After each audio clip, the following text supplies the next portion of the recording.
Halo Gadget Lover, Assalamualaikum warahmatullahi wabarakatuh. Dengan Budi di sini di channel YouTube Gadget Empire. Dan kali ini di studio Gadget Empire sudah ada satu buah laptop, yaitu Asus VivoBook S14 seri S433. Nah, varian Asus VivoBook S433 yang saya punya ini warnanya Resolute Red dengan varian prosesor Intel Core i5 generasi ke-10 terbaru, RAM 8GB, SSD 512GB, dan ini baru aja launching di harga 14 juta kembali 1000 atau 13.999.000. Nah, sebentar lagi kita akan bahas worth it nggak sih Asus VivoBook S14 S433 ini di harga 13.999.000, dan di kisaran harga segitu ada pilihan laptop lain apa aja sih selain Asus VivoBook ini? Nanti akan kita bahas juga di video ini ya. Jadi pastikan kalian tonton sampai habis.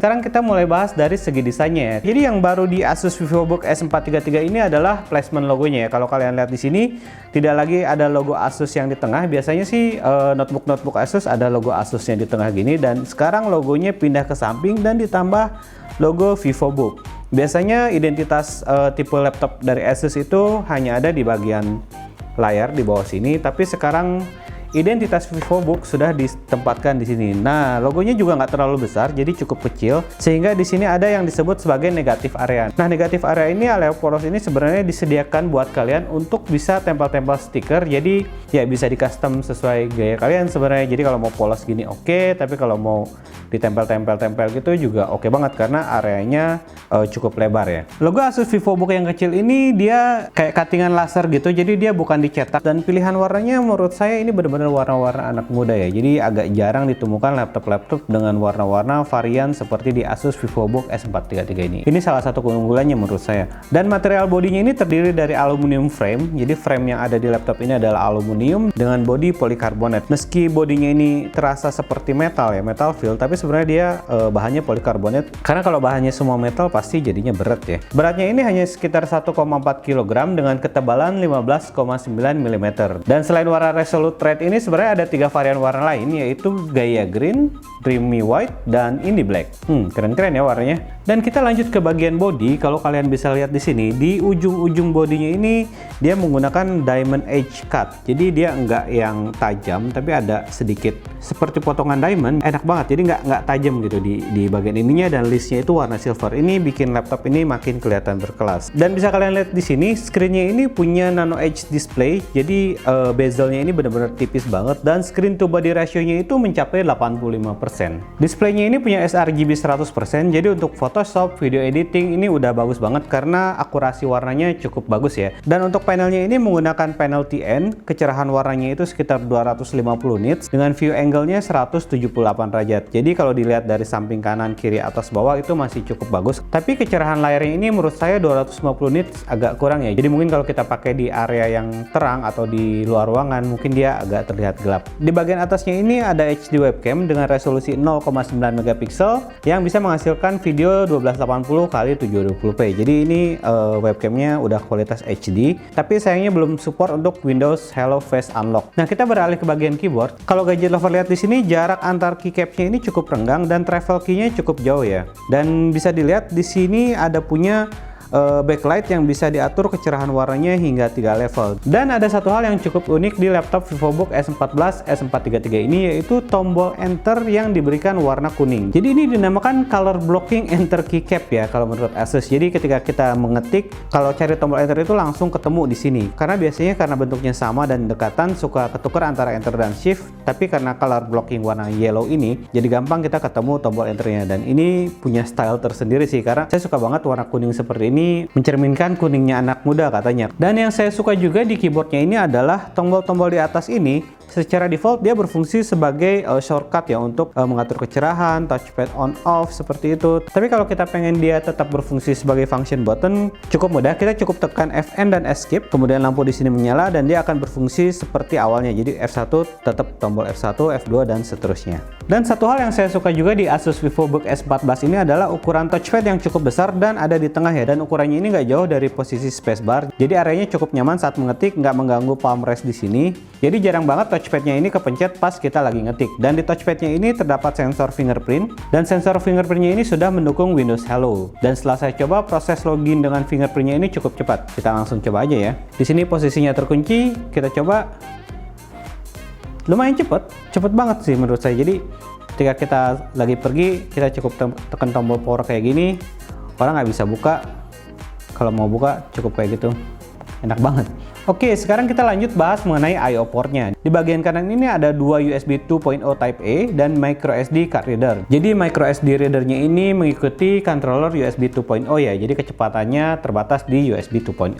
Dan kemudian di sini ada LED indikator yang menunjukkan power dan baterai. Kemudian di sebelah kiri terdapat adapter jack, HDMI out, USB 3.2 Type A, USB 3.2 Type C, dan audio jack combo. Dan kalau dari sisi I/O port menurut saya cukup lengkap, cuman sayang card readernya ini micro SD. Kalau saya biasa pakai kamera digital dan dia masih menggunakan SD card yang besar, di sini hanya ada micro SD card reader saja. Jadi saya harus tetap beli adapternya. Nah, satu hal yang juga baru di sini adalah dia tidak lagi menggunakan desain ergolift. Jadi seri VivoBook sebelumnya dia punya desain ergolift. Jadi ketika kita buka, dia akan mengangkat bagian sini. Tapi untuk VivoBook seri S14, S433 ini tidak lagi menggunakan desain ergolift. Tapi di bagian bawahnya ini, di sini ada rubber feet yang cukup tebal. Jadi rubber feet di bagian belakang cukup tinggi sekitar 3 mm, dan di rubber feet di bagian depan ini cukup landai ya, hanya mungkin sekitar 1 atau 2 mm. Tapi di sini bisa saya bilang ketika saya letakkan di atas meja, airflow-nya cukup bagus. Intake udara itu diambil dari sini.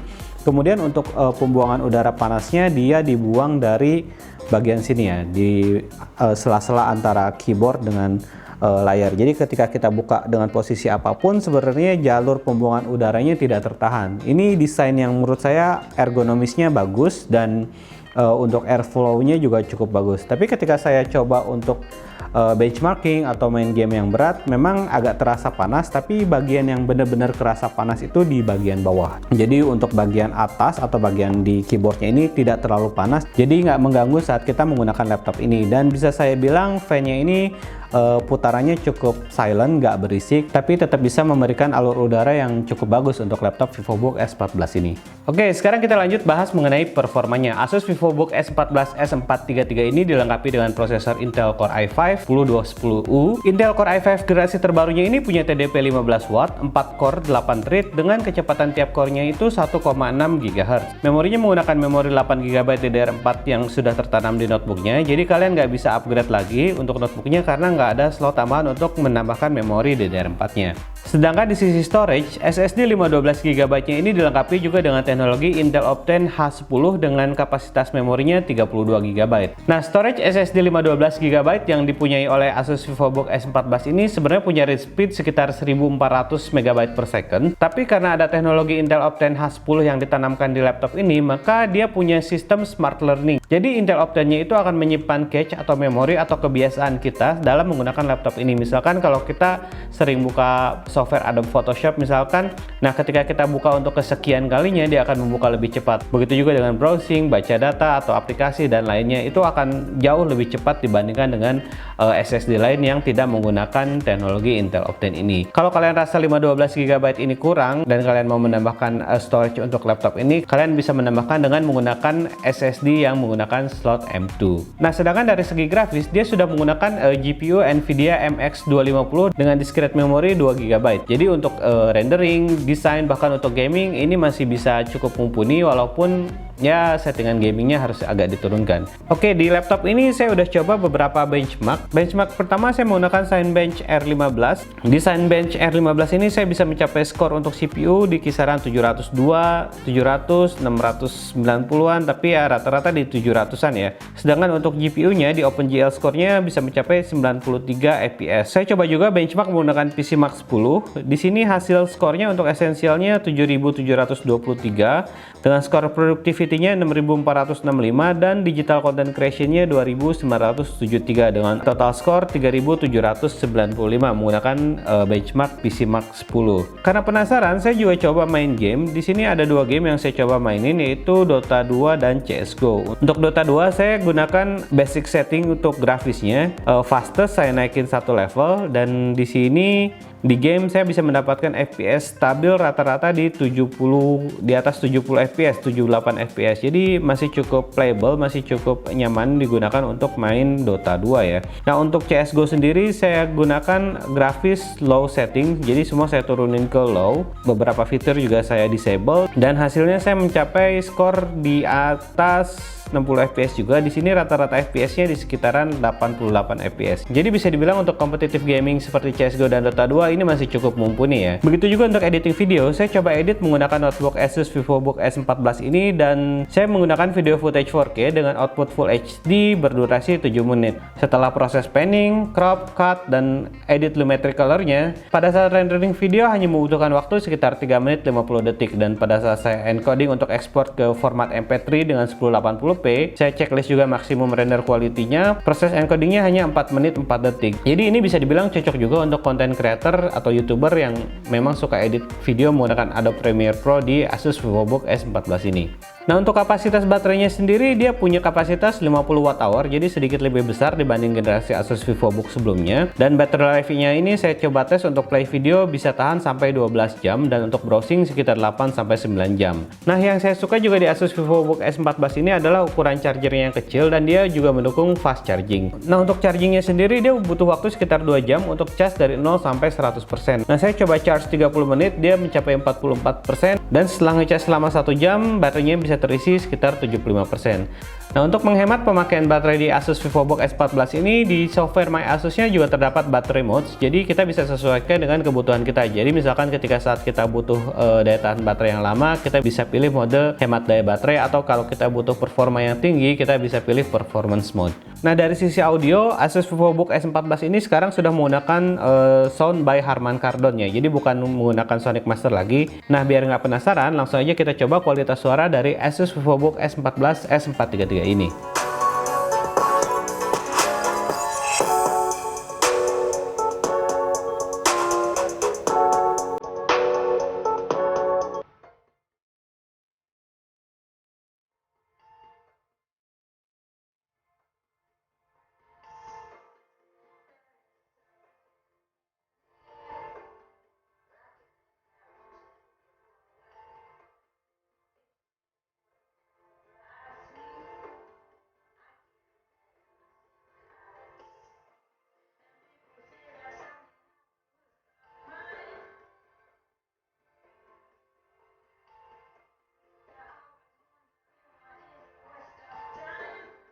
Di Asus VivoBook seri S14 S433 ini, Asus bekerja sama dengan dua brand lokal untuk menghadirkan nuansa-nuansa baru di Asus VivoBook S433 ini. Jadi Asus bekerja sama dengan Mukley, salah satu seniman di Jakarta, untuk menghadirkan stiker-stiker yang unik, dan ini adalah beberapa contoh stiker yang diberikan pada saat pembelian. Jadi kalian nggak perlu beli stiker lagi ya untuk ditempelkan di belakang laptopnya ini.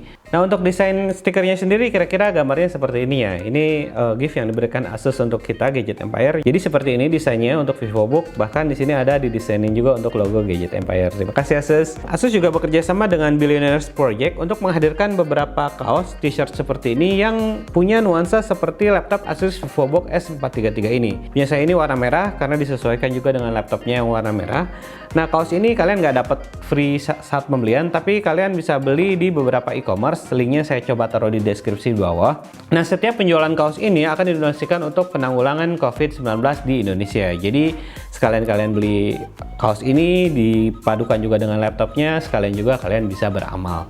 Nah, yang baru juga di Asus Indonesia mulai Januari 2020, kalau kalian beli semua laptop Asus, selain kalian dapetin 2 tahun garansi, ada juga namanya Asus Perfect Warranty. Nah, Asus Perfect Warranty ini dia juga bisa mengcover kerusakan-kerusakan yang ditimbulkan oleh pengguna. Misalkan pada saat laptopnya jatuh, pecah, atau terkena air, kena banjir, segala macam. Nah, hal-hal seperti itu akan di-cover juga oleh garansi Asus Perfect Warranty ini. Jadi pelanggan hanya perlu membayar 20% dari total biaya servisnya, dan 80%-nya akan ditanggung langsung oleh Asus. Tapi perlu diingat, Asus Perfect Warranty ini hanya berlaku 1 kali, dan untuk laptop-laptop Asus yang dibeli mulai tanggal 1 Januari 2020.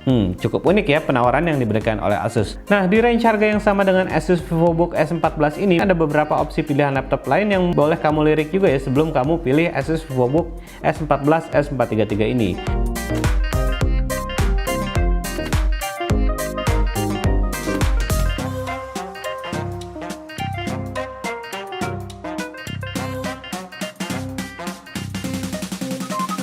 Balik lagi, pilihan ada di tangan kalian, disesuaikan dengan kebutuhan dan budget kalian ya. Nah, jadi dengan harga 13.900.000, apakah Asus VivoBook S14 S433 ini cukup pas buat kamu? Silahkan tinggalkan komentar kalian di bawah, kita akan diskusi bersama mengenai Asus VivoBook S14 seri S433 ini. Dan kritik, saran, komentar mengenai channel YouTube Gadget Empire juga sangat saya harapkan juga di bawah ya. Saya Budi pamit undur diri, wassalamualaikum, sampai ketemu di video review berikutnya.